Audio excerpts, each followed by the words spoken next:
Le Salon européen de l'étudiant, les Job Day ou encore Jump, voilà quelques exemples de création d'entreprises de la bruxelloise Isabella Lenarduzzi. Dans le monde de l'économie, eh bien, cette femme, c'est une véritable référence. Alors, des qualités, elle en a beaucoup, mais je vais en épingler quelques-unes. C'est son formidable talent de communication, son écoute et puis sa farouche volonté de promouvoir l'égalité, l'insertion hommes-femmes au sein des entreprises. J'accueille Isabella Lenarduzzi. Bonjour Carmen. Bonjour. Alors, vous êtes ce qu'on appelle une social entrepreneur. Ça veut dire quoi ça?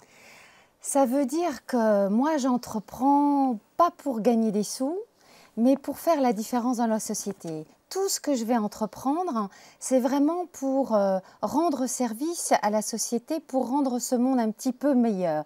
Et que la forme dans laquelle cela se passe, j'ai choisi l'entreprise ou l'association. Mais donc, je mets en fait mes propres moyens à disposition d'une mission sociétale. Et quand je dis mes propres moyens, c'est mon propre capital. Alors, créer une entreprise sans vraiment faire ce qu'on appelle du bénéfice, ou faire du bénéfice social, bénéfice, c'est encore possible au jour d'aujourd'hui, dans cette génération? Je pense que c'est de plus en plus difficile de toute façon de faire du bénéfice, sincèrement, dans une entreprise.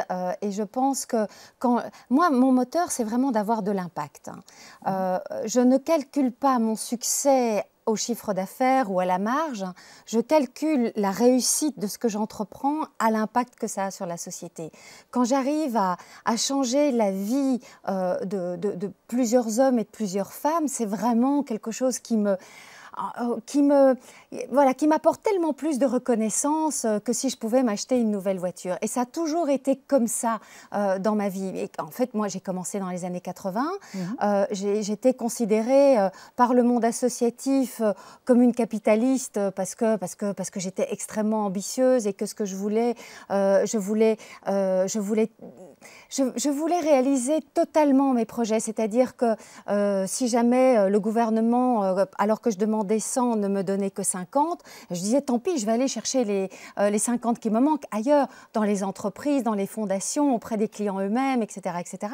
Et considérée par les capitalistes comme un peu la militante qui débarquait? Exact. Ah oui, parce que c'est clair, moi je suis une militante qui suis devenue entrepreneuse quelque part par hasard. Mais c'est exactement ça. Et donc j'étais toujours entre les deux mondes, considérée comme vraiment très très bizarre par les uns et par les autres, jusqu'au moment où enfin on a parlé de la fameuse responsabilité sociétale des entreprises. Et puis il y a très peu de temps de entrepreneuriat social. Et là, je me suis dit, yes, il n'y a pas que moi qui réagis comme ça, il y en a beaucoup d'autres dans le monde.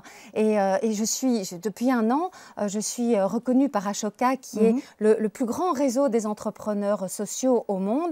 Et donc, je suis rentrée dans cette communauté de gens aussi fous que moi, qui veulent absolument changer le monde, vraiment en mettant à disposition leurs capitaux privés et toute leur énergie. Alors, changer le monde, ça veut dire aussi une promotion, comme vous le faites depuis quand même des années, pour une égalité hommes-femmes au sein du monde de l'entreprise. Alors on va parler peut-être de cette victoire qui est arrivée il n'y a pas quand même si longtemps que ça en Belgique. C'est une femme à la tête, on peut dire, pratiquement la plus grosse société de Belgique, Belgacom. Et puis, phénomène vraiment incroyable, le patron des patronnes est devenu une patronne, puisque c'est une femme qui dirige tous les patrons. C'est vraiment une victoire, ça, pour vous? Quel est votre commentaire par rapport à ça? Oui, je pense que c'est une victoire parce que c'est un très bon signal.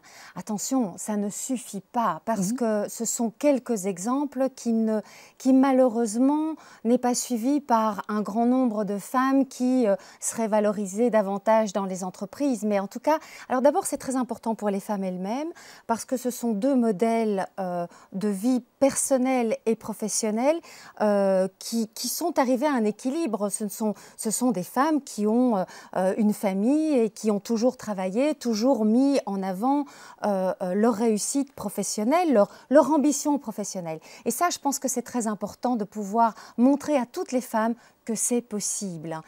Et puis, c'est aussi un très très bon signal au niveau des entreprises, parce que finalement, c'est le signal que la méritocratie, elle peut aussi fonctionner. Parce qu'à partir du moment où nous, les femmes, nous représentons 60% des diplômés universitaires, que nous représentons à peu près la moitié des personnes qui travaillent dans les entreprises, et il est quand même normal qu'on ait davantage également accès aux postes à responsabilité. Donc c'est une chance pour la Belgique, ça, avoir oui, ces 2 femmes patrons? Absolument. D'abord Oui. parce qu'elles sont merveilleuses.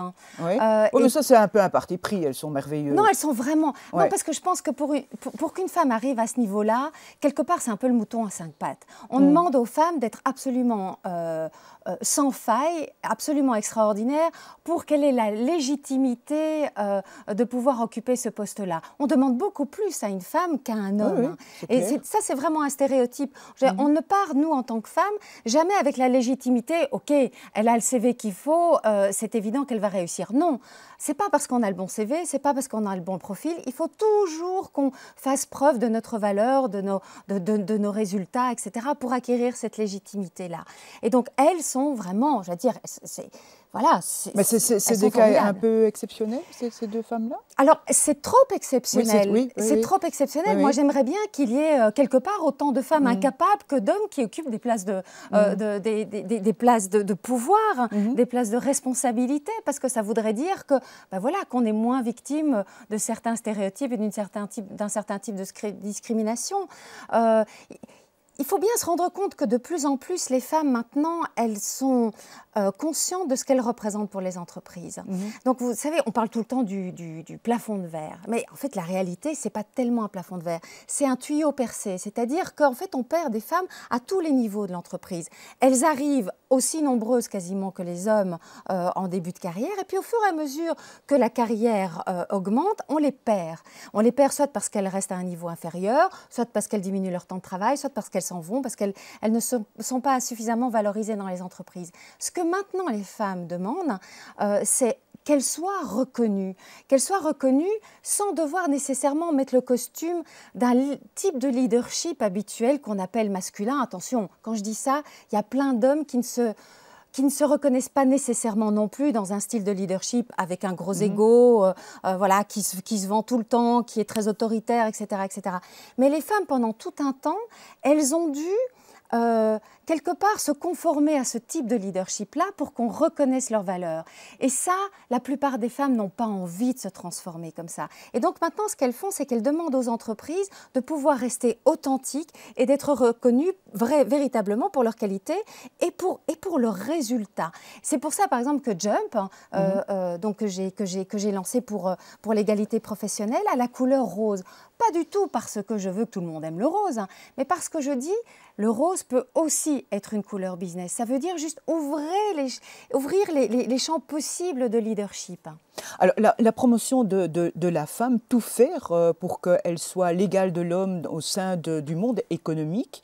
Vous en faites un peu la promotion, notamment via les réseaux sociaux. Alors ça, c'est assez nouveau, on va dire, dans votre trajectoire personnelle. On vous connaît chroniqueuse sur des médias, donc c'est assez nouveau. Et vous utilisez beaucoup les réseaux sociaux. Est-ce que ça correspond à une nouvelle manière une nouvelle politique de communication, je dirais féministe, en fait, pour vous? Je crois que... Qu'est-ce qu'il y a là derrière? Alors, donc, féministe, ça veut dire vouloir les mêmes opportunités pour les femmes que pour les hommes. Oui. Je pense que c'est toujours important de donner la définition parce que sinon, ça fait très revendicatif, la domination féminine. C'est pas du tout ça. Les femmes, elles veulent pas renverser la domination masculine par une domination masculine. Elles veulent juste partager, avoir les mêmes opportunités. Et elles ont une vision du monde qui est plus inclusive, comme beaucoup d'hommes d'ailleurs. Et donc, c'est sûr que les réseaux sociaux, c'est une grande chance. C'est une grande chance parce que c'est gratuit. Ça demande évidemment du temps, ça demande de l'énergie, mais on peut avoir véritablement de l'impact. Je dis souvent ça aux nouveaux entrepreneurs. À mon époque, il n'y avait pas de réseau. Quand j'ai commencé, il n'y avait pas de réseaux sociaux. Et donc, il fallait payer pour pouvoir apparaître au niveau de la communication. Maintenant, avec un peu d'intelligence, un minimum de technicité et surtout énormément de bon sens et du temps, on peut faire un buzz d'enfer. Et donc, on peut amener des concepts aux gens et les faire évoluer sur certaines, oui, sur certaines thématiques. Et je pense que par rapport à l'égalité homme-femme, c'est vraiment très important de pouvoir faire ça. Et d'ailleurs, on voit tous les groupes effectivement de jeunes féministes ne passent quasiment que par les réseaux sociaux et ont un énorme succès. Alors, dans le monde des entreprises à Bruxelles, vous avez toujours été en faveur des quotas? Non. Non? Non, et même à un moment donné... Comment ça se passe à Bruxelles? Vous avez un regard... Enfin, maintenant, je suis vraiment en faveur parce que j'ai compris. Mais quand j'étais plus jeune, par exemple, je disais, je ne suis pas féministe, je suis féminine. Ça n'a rien à voir. Être féminine, c'est une attitude. Féministe, c'est avoir une certaine vision de la société égalitaire. Et avant, je me disais, les quotas, c'est pas génial. En fait, c'est ridicule parce que le quota, c'est scandaleux, on est d'accord, on est tous d'accord là-dessus. Mais c'est scandaleux d'en avoir besoin pour faire évoluer les choses. On a voté la loi sur des quotas donc, de genre dans les conseils d'administration il y a plus de 2 ans maintenant. Il y a quasiment 3 ans en Belgique. Et quelle est la situation sur Bruxelles? On est arrivé à 16% dans les entreprises privées. Oui. On est arrivé à 16% alors qu'il faut qu'on arrive dans 2-3 ans à 30%. Oui, il y a du boulot. Hein. Mais c'est incroyable. Ça malgré la loi, donc, malgré une imposition, voilà. Il y a toujours la réticence. En France, ils sont arrivés, ça a été voté en même temps, ils sont déjà arrivés à 30%. Donc, il ne faut pas demander s'il n'y avait pas cette obligation légale. Mais à Bruxelles, pourquoi ça ne se passe pas? Qu'est-ce qui se passe? Mais parce qu'il y a un espace... Enfin, je viens de sortir justement d'une rencontre où les gens me disent, les chasseurs de tête me disaient on ne trouve pas des femmes compétentes. Je dis mais vous ne vous rendez pas compte de l'humiliation de ce qu'on dit. Remplacer le mot femme par le mot noir. On ne trouve pas suffisamment de noirs compétents, mais ils n'oseraient pas dire quelque chose comme ça, parce qu'automatiquement, ils seraient targués de racistes. Et attention, les noirs à Bruxelles, ce n'est pas encore la majorité des diplômés universitaires. Donc nous, encore une fois, je répète, les femmes sont la majorité des diplômés universitaires, travaillent quasiment autant que les hommes. Me dire qu'il n'y a pas suffisamment de femmes compétentes, mais je rêve, c'est juste scandaleux. Alors j'ai dit, attendez, mais ce que vous dites, c'est que vous voulez un certain type de profil. Les femmes qui arrivent dans les comités de direction des grandes entreprises avant d'arriver dans les conseils d'administration, mais changeons de paradigme. Qu'est-ce qu'il faut pour être un bon administrateur ou une bonne administratrice? Est-ce qu'il faut vraiment occuper une fonction de direction dans une grande entreprise pour pouvoir l'être? Ou est-ce qu'une créatrice de PME comme moi, une professeure à l'université, une femme associée avocate ne pourrait pas bien faire l'affaire? Est-ce qu'on ne peut pas changer de paradigme juste pour élargir le champ des possibles? Et alors, ils m'ont regardé en disant c'est vrai, on n'avait pas pensé à ça, mais nos clients, vous savez... Oui, c'est à vous à faire bouger vos clients. Alors, quel est aujourd'hui encore les freins qui se posent à l'entrepreneuriat féminin à Bruxelles? Quels sont encore les obstacles pour les femmes pour se lancer dans l'entreprise, dans une entreprise? Alors, il y a 2 choses. Hein. Il y a direction d'entreprise et entrepreneuriat. Donc, entrepreneuriat, c'est quand on crée son entreprise. Déjà, quand on crée son propre emploi. Même sa petite entreprise. Voilà, et ou créer sa petite entreprise. Alors... Moi, je pense qu'un des plus grands freins qu'il soit, surtout par rapport à l'entrepreneuriat, où on n'est pas nécessairement victime d'une culture d'entreprise, parce que quand on crée son propre emploi, la culture, elle vient de nous. Et je pense que c'est un frein intérieur. C'est un peu la vision qu'on a de nous-mêmes. Encore une fois, on est toujours là en train de se dire « Est-ce que je vaux bien ça? Est-ce que je vais savoir faire ça? Est-ce que je vais pouvoir tout combiner ?» Les femmes se posent tellement de questions et veulent être tellement parfaites dans tous les rôles qu'elles assument dans la vie, au niveau personnel, au niveau professionnel, que c'est une pression d'enfer de Dieu qu'on se met sur les épaules et que c'est extrêmement compliqué de répondre à cette exigence de perfection. Donc je pense qu'il faudrait qu'on soit un peu moins dans le jugement impitoyable par rapport à nous, un peu plus dans la bienveillance par rapport à nous. Être fier de qui on est et de ce que l'on sait faire et se dire « le monde a besoin de moi, le monde a besoin de mes talents, de mes compétences. À moi, à le faire valoir, à moi à le créer cette dynamique-là pour pouvoir le prouver. » Alors, on va parler de votre parcours plus personnel, savoir un petit peu qui vous êtes. Hein. Derrière se cache une une jeune femme qui a fait des études en fait de macroéconomie à l'UCL. Et alors déjà très tôt, vous étant étudiant, vous lancez au fond votre premier business, c'est le salon de l'étudiant. Au fond, le salon de l'étudiant, c'est vous, hein, ici à Bruxelles. Absolument, hein. on a commencé oui. par le magazine oui. de l'étudiant Ouais. université, et puis après on a créé des salons, les salons de l'étudiant, les premiers salons de recrutement qui à l'époque s'appelaient Job Starters. On a fait le Student Welcome Pack, et j'ai fait ça. En fait, moi j'étais vraiment une militante. Depuis que j'ai 12 ans, je n'arrête pas de militer, mais pour tout et n'importe quoi. J'étais dans la rue au moins une fois par semaine pour faire une manif. Et puis là, j'ai rencontré Eric Evrard, qui était manager de l'année dernière, et qui était très fâché parce que moi j'avais gagné un concours de marketing de Procter & Gamble. Je ne savais même pas ce que voulait dire marketing, je ne savais pas ce que c'était que Procter & Gamble, mais je suis tellement curieuse que moi je participe. Et il était fâché, il voulait savoir qui j'étais, pourquoi lui n'avait pas été retenu et pourquoi moi j'avais gagné. Et de fil en aiguille, je me suis dit, celui-là, il a quelque chose à m'apporter. Il est tellement différent de moi. C'est un vrai entrepreneur. Et dans ma famille, je n'avais personne qui entreprenait. Je ne m'étais jamais projetée en tant qu'entrepreneuse. Et il m'a dit, tu veux bien faire, ça t'intéresse de faire un magazine étudiant avec moi? Je me suis dit, allez, c'est une opportunité. Et ça a été le démarrage au fond d'une série de choses chez vous. Je me suis vraiment pas rendu compte qu'en fait, je devenais entrepreneuse en lui disant oui. Et ça a été une énorme découverte et une aventure extraordinaire. Alors vous avez fait une petite boucle parce que vous êtes d'origine en fait italienne. Oui, je suis petite fille mineure. Voilà. De quelle région?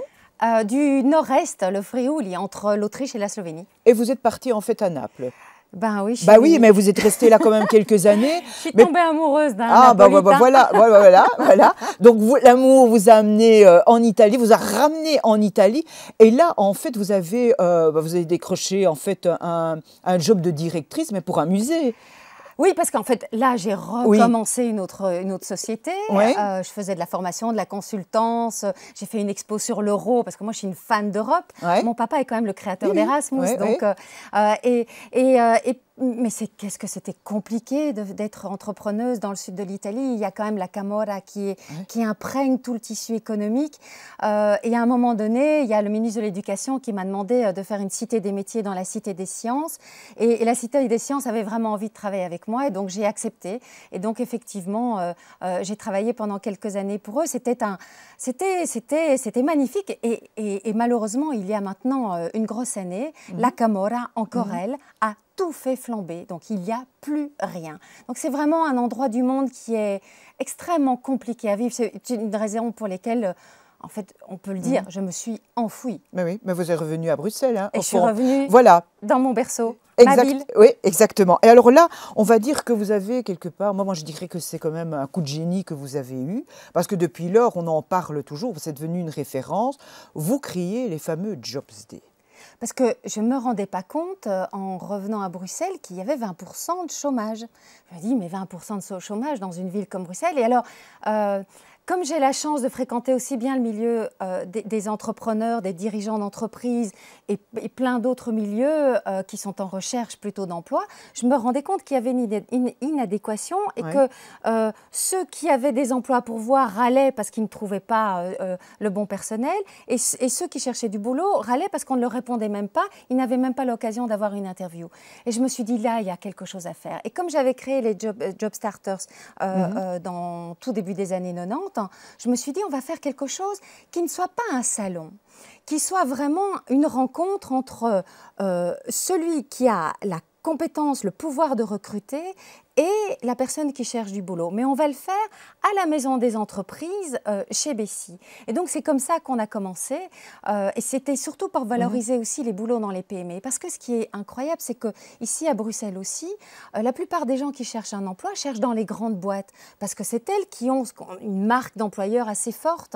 Alors que les PME ont véritablement besoin de personnel et de personnel qui est impliqué, qui est enthousiaste à l'idée de travailler, qui est complètement multicarte, je dirais, qui a beaucoup de talent à exploiter. Et les PME ont tellement de difficultés à recruter, parce que justement, on ne vient pas naturellement vers elles, c'est toujours le cas, qu'il fallait vraiment que je fasse cette rencontre finalement humaine, en disant, ben, voilà, quelqu'un par exemple qui porte le voile, peut-être que ça va juste pas être accepté dans une grosse boîte, mais dans beaucoup de petites boîtes, si la personne a vraiment envie de travailler, a les compétences qu'il faut, il y aura beaucoup moins de problèmes au recrutement. Alors, cette création est devenue au jour d'aujourd'hui une véritable référence. Est-ce que vous avez une idée du nombre d'emplois que ça a pu générer depuis lors sur Bruxelles?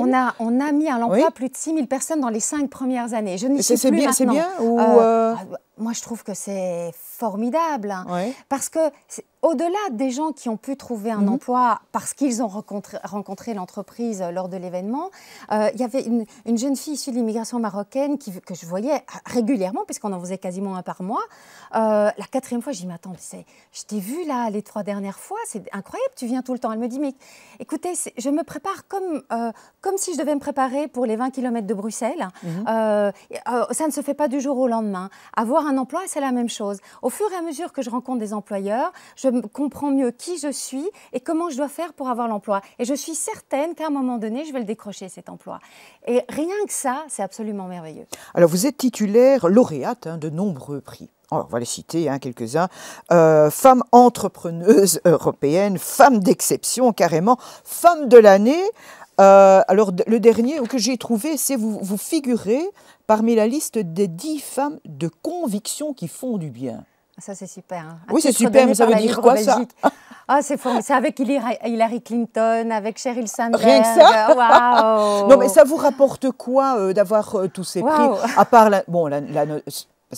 évidemment, c'est très bien, c'est la notoriété. Ça sert à qui et pourquoi, en définitive? Est-ce que je peux me permettre de dire que ça me sert d'abord à moi parce oui, que on s'en doute bien. Parce que ça me fait cette reconnaissance me fait un plaisir immense, et ça veut dire que les peu d'heures que je dors parce que je travaille énormément, finalement, ça en vaut vraiment la chandelle. Voilà, c'est ça. Ça fait du bien par où ça passe. Que ça me donne encore davantage de force et d'énergie pour continuer. Parce que qu'est-ce que c'est compliqué de s'occuper de l'égalité homme-femme.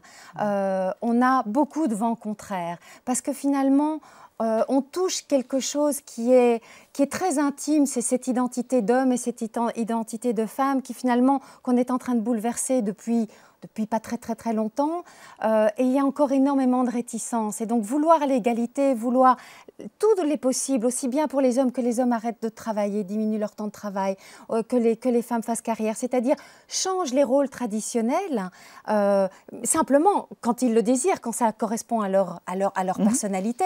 C'est pas que les femmes doivent remplacer les hommes, et c'est pas du tout ça le discours. Mais le changement fait tellement peur. Et je dirais même la liberté. On est de plus en plus libre à l'heure actuelle de choisir sa vie, de choisir qui on veut être. Et cette liberté fait vraiment peur à beaucoup, beaucoup de monde. Et donc, il y a pas mal de vents contraires. Donc, toutes ces reconnaissances, finalement, ça me donne encore la niaque pour essayer de convaincre encore plus de monde. Alors, justement, qu'est-ce que vous pourriez donner au jour d'aujourd'hui comme conseil aux jeunes femmes qui voudraient se lancer dans les affaires à Bruxelles? Surtout ne pas se poser trop de questions. Oui, mais bon, ça c'est vite dit. Oui, mais c'est super important. Est-ce que je vais pouvoir avoir une vie de famille et une vie professionnelle? Mais c'est quand même des questions que les jeunes se posent aujourd'hui. Se poser la question, c'est déjà se mettre une limite. C'est se dire, faut foncer. Ça veut dire que je ne peux pas le faire. Mais bien sûr, moi en tout cas, je ne me suis jamais posé la question. C'est probablement grâce à ça que j'ai réussi à avoir aussi bien une famille qu'une vie professionnelle extrêmement intense.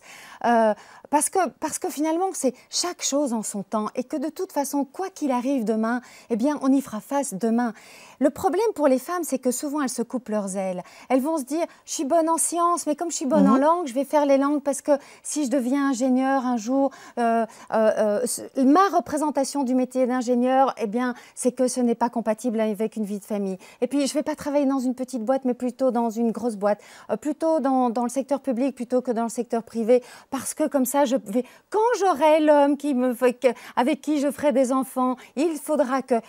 Elle n'a même pas encore le premier fiancé, et elle se fait déjà ce cinéma au niveau de son orientation. Finalement, on arrive dans une carrière dans laquelle on on a fait que des choix par la négation et pas des choix positifs, hein, des choix qui nous correspondent à nous. Et donc finalement, on arrive dans quelque chose qui ne nous convient pas. En fait, vous aimez l'aventure et vous n'aimez pas la sécurité. Absolument. C'est ça. Mais la sécurité, ce n'est pas un bon conseil. Et puis attention, on est dans une société qui offre tellement de sécurité. Je pense qu'en Belgique, on a oublié ça. Quand j'ai vécu en Italie du Sud, le chômage n'existe pas, à part pour ceux qui sortent des grandes entreprises et pour ceux qui ont des contrats à durée indéterminée, ce qui est très rare. Il n'y a pas de filet de sécurité. Ici, il y a tellement de filets de sécurité que finalement, ça nous empêche de donner le meilleur de nous-mêmes. Moi, je pensais sincèrement, il y a quelques années, que la sécurité nous permettrait de donner le meilleur de nous-mêmes. Maintenant, j'ai quelque chose qui dit « le confort est le pire ennemi de l'excellence ». Et donc, la sécurité, oui, bien sûr, il faut qu'elle existe pour tous les gens qui en ont besoin à un certain moment. Mais surtout que ça ne nous empêche pas de donner le meilleur de nous-mêmes, de faire la différence dans ce monde. Il n'y a qu'en prenant des risques qu'on peut être véritablement heureux. Mais ne fût-ce que déjà se marier, faire des enfants, c'est un risque monstrueux. Vous avez créé combien d'entreprises finalement? Vous en avez une idée? Une dizaine peut-être. Ah oui? Oui. Alors, votre projet, c'est quoi pour Bruxelles aujourd'hui? Alors, ou prochainement? Voilà. Moi, je trouve que Bruxelles, d'une part, évolue super bien. Bruxelles est de plus en plus jeune, de plus en plus dynamique. Mes enfants vivent une période à Bruxelles que je trouve extrêmement foisonnante de projets. Tous ces jeunes qui s'asseyent le vendredi soir sur la Grand Place, c'est pas ce qu'on faisait à mon époque et je trouve ça magique. Toutes ces couleurs, toutes ces origines différentes, c'est magique. Là où j'ai davantage peur, c'est une espèce de confrontation qu'on a de plus en plus entre différentes communautés. Et là, ça me fait peur. Et là, je pense qu'on a tous, nous, une responsabilité, c'est de créer des ponts avec les autres. Je pense qu'il faut absolument qu'on sache qu'il y a des limites à ne pas dépasser, des limites de respect, des limites. Je pense qu'on a vraiment une identité bruxelloise. Il faut que tout le monde la respecte. Il faut que les politiques puissent la faire respecter et créer des ponts vraiment. Parce que le futur de Bruxelles, ça passe par ce melting pot extraordinaire d'origines différentes. D'une ville européenne, on est en train d'en faire une ville internationale. Et ça peut être dramatique dans le futur, comme ça peut être juste paradisiaque. Ou allez, paradisiaque, j'exagère un peu, mais en tout cas, c'est un véritable défi et j'espère qu'on va avoir l'intelligence cérébrale et du cœur pour pouvoir aller vers les autres et créer des ponts plutôt que de créer des murs. Alors, en deux mots, celui de la fin, ceux de la fin, vous planchez sur un projet d'entreprise, une création? Moi, ce que je voudrais bien, c'est quoi? C'est élargir encore Jump. Donc maintenant, j'ai un bureau à Paris aussi. Ce sont les ateliers de participation. Donc il y a de l'événementiel, il y a du média, il y a des formations, etc. Il y a dans beaucoup de pays, quelque chose comme Jump n'existe pas. Et je voudrais développer ces concepts dans d'autres pays d'Europe. Bruxelles est géniale, c'est pour ça que je suis une vraie bruxelloise. Le carrefour de l'Europe. C'est le carrefour, c'est vraiment le carrefour. Et je respire. La Belgique me semble par contre trop petite pour moi. Et donc déjà, le fait d'avoir un bureau à Paris, c'est un super, voilà, c'est quelque chose que je suis vraiment dont je suis très fière. J'espère avoir demain un bureau au Luxembourg, à Berlin et pourquoi pas dans d'autres pays encore. Voilà, merci beaucoup Isabella Lenarduzzi. Merci à vous.